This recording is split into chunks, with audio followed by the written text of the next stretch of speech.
Waislamu wanaamini kwamba kuna kiyama na kwamba siku ya kiyama kutoka kuna pigo baragumu kadhaa na wafu watafufuliwa katika kipindi tofauti tofauti.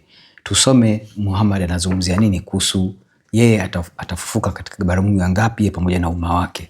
Tunasoma kutoka hadithi Sahih Bukhari juzu ya 6 kitabu cha 60 hadithi namba 337. Hadithi hii imetoka katika isnadi ya Abu Huraira. Amesema Mtume, mimi nitakuwa wa kwanza kunyanyua kichwa changu baada ya kupulizwa baragumu ya pili, na nitamuona Musa akining'inia juu ya arshi, yani hichi ni kiti cha enzi, na sitajua kama alikuwa katika hali hiyo wakati wote au baada ya kupulizwa baragumu. Sasa ukitaka kujua nini kinatokea kinawapata hawa wanaofufuliwa kutoka katika baragumu ya pili mpaka ya 6, nenda kasome Ufunuo sura ya 8 mstari wa 8 mpaka sura ya 11 mstari wa 14. Wakristo tunaamini kwamba Kristo atafufua wafuasi wake wote ambao wanamfuata inapopigwa ile baragumu ya mwisho na ya 7.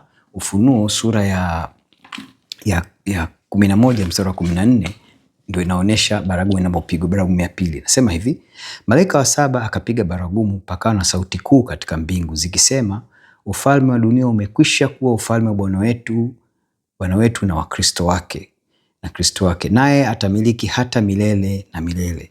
Paulo anatuelezea hawa Wakristo wanaofufuka katika baragumu ya 7 wanakuwa vipi. Paulo, tunasoma waraka wa Paulo kwa Korintho, ule waraka wa kwanza kwa Korintho sura ya 15 mstari wa 52 mpaka mstari ule wa 54.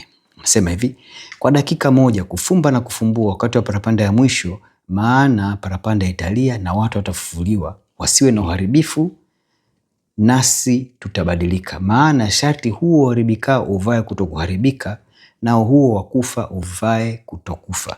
Basi huo uharibikao utakapovaa kutokuharibika na huo wakufa utakapovaa kutokufa, hapo ndipo litakapokuwa lile neno liloandikwa, mauti imemezwa kwa kushinda.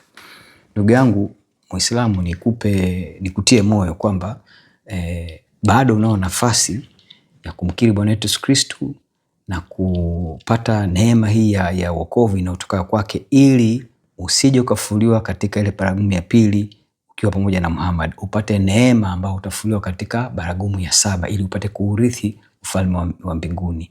Karibu, nikukaribishe kwamba uendelee kufuatilia channel hii uzidi kujua habari ya wokovu itoka kwa Bwana wetu Yesu Kristo.